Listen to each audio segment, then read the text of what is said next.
நான் வந்து இங்க விஷ் பண்ற அளவுக்கு பெருசா ஒன்றும் பண்ணல. ஆசியை பத்தி எனக்கு லீடர்ஸ் இன்ட்ரடியூஸ் பண்ணாங்க. மோகன் சார் தான் இன்ட்ரடியூஸ் பண்ணது. குணா சாரும் மோகன் சாரும் வந்து ஒரு அப்பாயின்மெண்ட் கேட்டு எனக்கு ஃபர்ஸ்ட் பேசினாங்க.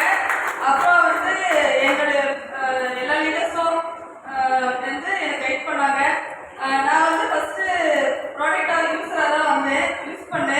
யூஸ் பண்ணி ஒவ்வொரு டேப்லெட் எடுத்தேன். என்னுடைய நிறைய இஷ்யூஸ் இருந்தது, அதெல்லாம் வந்து சரியாச்சு. சரி, நம்மளுக்கு சரியாகும்போது ஏன் நான் வந்து 4 பேருக்கு சொல்லக்கூடாது அப்படின்ட்டு தான் வந்து வீர் விளையாட கிளாஸ்ல ஜாயின் பண்ணேன்.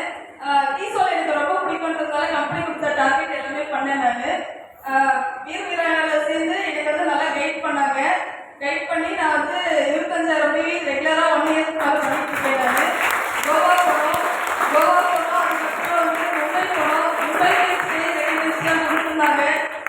இது வந்து 4 பேருக்கு கொண்டு போகலான்றதுனால தான் வந்து நான் வந்து உமன் டேப்லெட் சூஸ் பண்ணி கொடுத்தேன். நல்ல ரிசல்ட்டு, எனக்கும் ரிசல்ட்டு, என்னுடைய கஸ்டமருக்கும் ரிசல்ட்டு.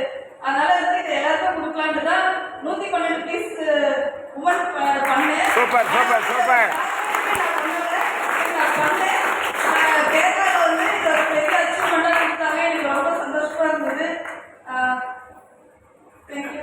அப்புறம் உமன் டெவலப்மெண்ட் மூலயமா வந்து ஒரு கான்ஃபிடன்ஸ் கொடுத்துருக்காங்க ஆர்சிஎம்ல. அதாவது ஒரு ஃபேமிலியை சார்ந்து இல்லாமல் நம்ம தனிச்சையாக நம்ம பண்ணலாம் அப்படின்ட்டு ஐசி கேம்ப் பண்ணுறோம். லெக்சராகவே இருக்கேன். நான் நிறைய சர்வீஸ் பண்ணுறோம். தேங்க்ஸ் சார், எல்லா